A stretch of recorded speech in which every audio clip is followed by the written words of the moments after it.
Parliamentarians کی بڑی اہمیت ہے, آپ سب کی اہمیت ہے. جس طرح ہم نے بڑے مشکل یہ 3 سال میں 2 مہینے ابھی رہ گئے ہیں, میں یہ کلیئر کر دوں, یہ نہ کہیں 3 سال ہوئے, ابھی 3 سال میں 2 مہینے رہ گئے. اس کا مطلب میں کیوں یہ کہتا ہوں, کیونکہ ابھی 2 مہینے میں اور بہت کام آپ کے سامنے آ جائیں گے. تو 3 سال میں شکل بدلی ہوگی. اب 2 مہینے پہلے تو نہیں آپ ایکسپیکٹ کر رہے تھے کہ آج بجٹ میں اس طرح کا بجٹ آئے گا.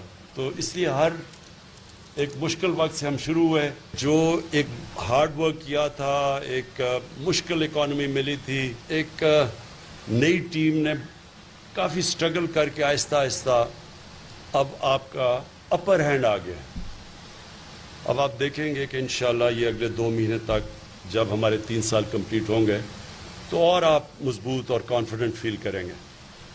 جو ہم نے کوششیں کی تھی ریفارمز کی اکانومی کے اندر, ابھی بھی انسٹیٹیوشنل ریفارمز میں جو کوشش کرتے جا رہے ہیں, یہ آہستہ آہستہ اب اس طرف جا رہی ہیں جبکہ لوگوں کو ریزلٹس نظر آئیں گے. اور میں اس کے اندر اپنی اکانومی کی ٹیم کو خاص طور پہ خراج تحسین پیش کرنا چاہتا ہوں.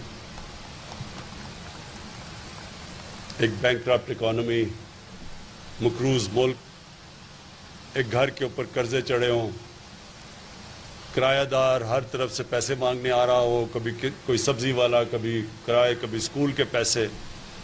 اس ماحول کے اندر ایک سروائیو کرنا, پھر سٹیبلائز کرنا, اور پھر 4% گروتھ ریٹ دکھانا, یہ بہت بڑی ہماری ساری اکانومی کی جو ٹیم تھی ان کی بہت بڑی کامیابی ہے. تو میں جتنے بھی ہماری ٹیم نے شرکت کی ہے یہاں تک پہنچنے کی, میں آج اپنی قوم کی طرف سے آپ سب کو خراج تحسین پیش کرتا ہوں. ایک ایشو رہ گیا مہنگائی کا, اور مہنگائی کا بڑا سب سے زیادہ تکلیف دہ ایشو اس لیے ہے کہ عام آدمی کی زندگی متاثر ہوتی ہے اس سے, اور وہ بھی کھانے پینے کی چیزوں میں. تو یہ بھی ایک ہمارے لیے بڑا چیلنج رہا ہے. اس کے اندر بھی ہم نے کئی چیزیں سیکھی ہیں, اور آپ اس میں بھی دیکھیں گے کہ آہستہ آہستہ انشاءاللہ اس کے اوپر بھی ہم قابو پا جائیں گے. اس میں جو سب سے بڑا مسئلہ ہمیں ہوا وہ یہ کہ پاکستان جو اب تک کھانے پینے کی چیزیں ایکسپورٹ کرتا تھا, وہی پاکستان کو اب چیزیں امپورٹ کرنی پڑ گئی ہیں. ہماری آبادی اتنی تیز بڑھ گئی ہے کہ اس کے باوجود کہ ہم نے ریکارڈ 3 فصلیں پاکستان کی تاریخ میں ریکارڈ تھیں, چاول, مکئی اور گندم, اور جو گنا تھا وہ 2nd ہائیسٹ تھا پاکستان کی تاریخ میں جو اس باری پروڈکشن ہوئی ہے. اس کے باوجود ہمیں امپورٹ کرنا پڑتا ہے کیونکہ ہماری آبادی اتنی تیزی سے پھیل چکی ہے اور اتنی بڑھ چکی ہے کہ ہم انفارچونیٹلی ہم اب امپورٹر بن چکے ہیں. اس کے لیے بھی آپ کے لیے آپ ایگریکلچر کے لیے ایک نیا پلان لے کے آ رہے ہیں کہ جو ہم اپنی پروڈکٹیوٹی اب بڑھائیں. اپنے ایگریکلچر سیکٹر کو ہم نے ریئلائز کیا ہے کہ جب تک ہم اس کے اوپر اب توجہ نہیں دیں گے, آگے یہ مزید اور پرابلمز آتے رہیں گے. ہم اپنے لوگوں کے لیے اتنا نا اناج پیدا کر سکتے ہیں, تو اس کے لیے ہمیں اور زیادہ ایگریکلچر کے اوپر, پروڈکٹیوٹی کے اوپر کام کرنا پڑے گا, اور وہ ہم کر رہے ہیں. سوائے چاول کے گندم ہمیں امپورٹ کرنی پڑی, ہمیں دالیں امپورٹ کرنی پڑتی ہیں. ہمیں جو سب سے بڑا مسئلہ ہے کوکنگ آئل, ایڈیبل آئل, وہ اب ہمیں امپورٹ کرنا پڑتا ہے. تو یہ جو ساری چیزیں ہم امپورٹ کرتے ہیں, اس کا انفارچونیٹلی جیسے اور ساری دنیا میں ان کی قیمتیں اوپر چلی گئی ہیں. میرے خیال میں آپ کو یہ بتا سکیں گے,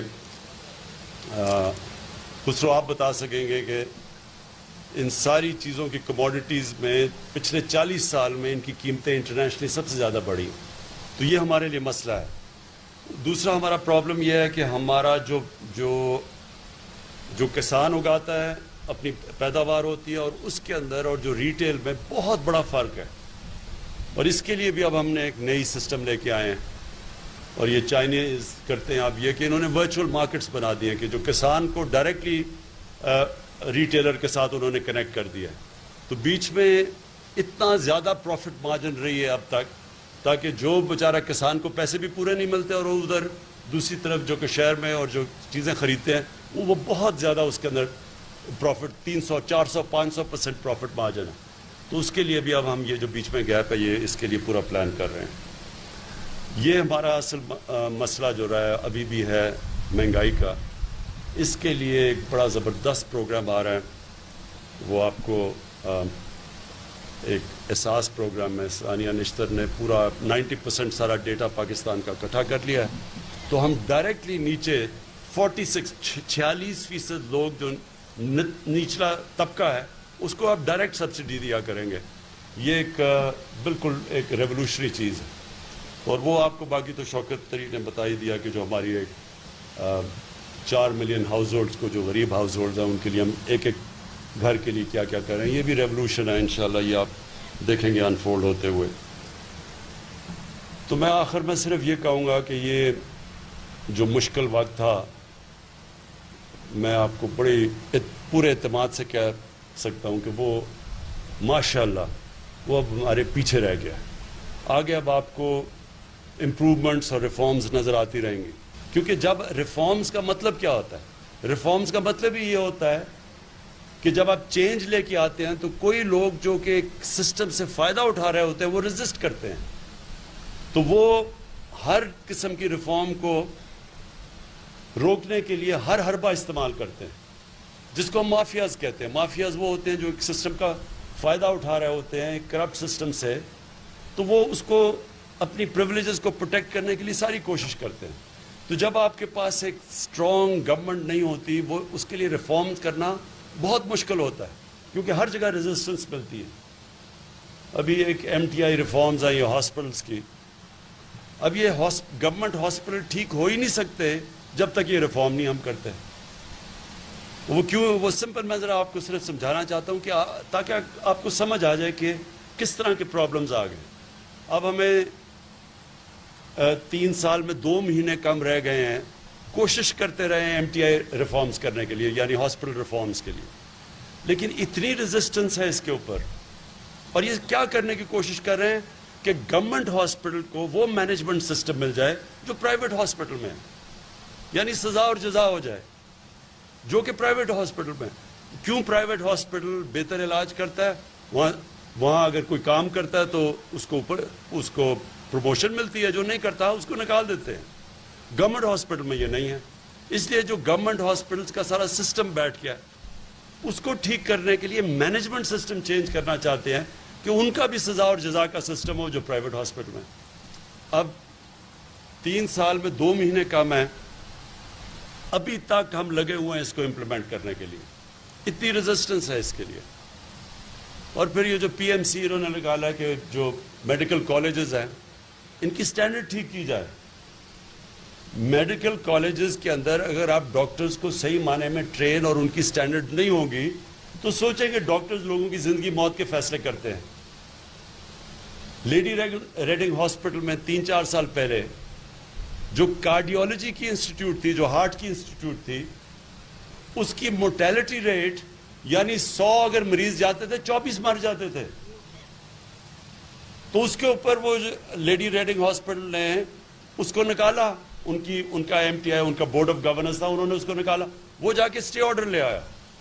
اب خود سوچ لے کہ کیسا وہ کارڈیولوجی انسٹیٹیوٹ کا ڈاکٹر ہوگا جو 24 مریض مر جاتے ہیں 100 میں سے. اس لیے اس کی ریفارم چاہیے کیونکہ غریب آدمی گورنمنٹ ہاسپٹل میں جاتے ہیں وہ بیچارے ان کی سوتا کوئی نہیں ہے. اور اس ریفارمز کے لیے اتنی مشکل پڑ رہی ہے. وہ جو PMC آرڈیننس بھی تھا اس کو بھی چینج کر کے ہاسپٹلس کی میڈیکل کالجز کی سٹینڈرڈائزیشن کیونکہ وہاں بڑے 2 نمبر میڈیکل کالجز بنے ہوئے ہیں جو ڈگریز دیتے ہیں جس سے ہماری آپ کو پتہ ہے باہر ڈاکٹرز کی وہ اب مانتے نہیں ہیں. کئی جگہ پہ ہماری پتہ نہیں سعودی عربیہ میں 5000 ڈاکٹرز کو انہوں نے کام ان کی ڈگری نہیں مانتے. تو اس لیے کوشش کی جا رہی ہے. اس کو ریزسٹنس مل رہی ہے میڈیکل کالج. میں صرف آپ کو مثال دے رہا ہوں کہ کس طرح کے پرابلمز آتے ہیں. اور یہ جب آپ ریفارم کرنے جاتے ہیں یا تو ایک ہی سسٹم چلاتے جائیں کوئی فرق نہیں پڑتا. لیکن جب آپ ریفارم کریں گے ریفارمز کے لیے ایک مضبوط گورنمنٹ کی ضرورت ہے. اور مجھے خوشی یہ ہے کہ جو ہمارا سب سے بڑا ہمارے اگینسٹ شروع سے انہوں نے کہا نااہل گورنمنٹ ہے اور اس کو سمجھ نہیں ہے اور ان کو کچھ نہیں ہے. گورنمنٹ کی اس وقت اکنامک پرفارمنس ہے. اگر آپ ایویلیویٹ کریں ساری دنیا کے اندر ملکوں میں جو کہ کرونا کے سچویشن سے گزری ہیں ان کی کمپیریزن کریں، آپ کو حیرت ہوگی کہ پاکستان ان چند ملکوں میں سے ہے جو کرونا کے باوجود جس نے 4% گروتھ ریٹ اور بڑے مشکل وقت میں 4% جس کی آج گروتھ ریٹ ہے. تو میں آپ کا پھر سے آج آپ کو خوش آمدید کہتا ہوں یہاں، اور آپ کا یہ جو 3 سال میں 2 مہینے رہ گئے ہیں، اس میں جو بھی آپ نے ہر سچویشن میں، مشکل وقت میں، ووٹ آف کانفیڈنس میں، ہر جگہ جب آپ کھڑے ہوئے ہیں، آپ سب کا بھی شکریہ کرتا ہوں، اور اپنے ایلائز کا، خاص طور پہ میں اپنے ایلائز کا شکریہ ادا کرنا چاہتا ہوں. ہر مشکل وقت پہ آپ ہمارے ساتھ کھڑے ہیں. بہت بہت شکریہ.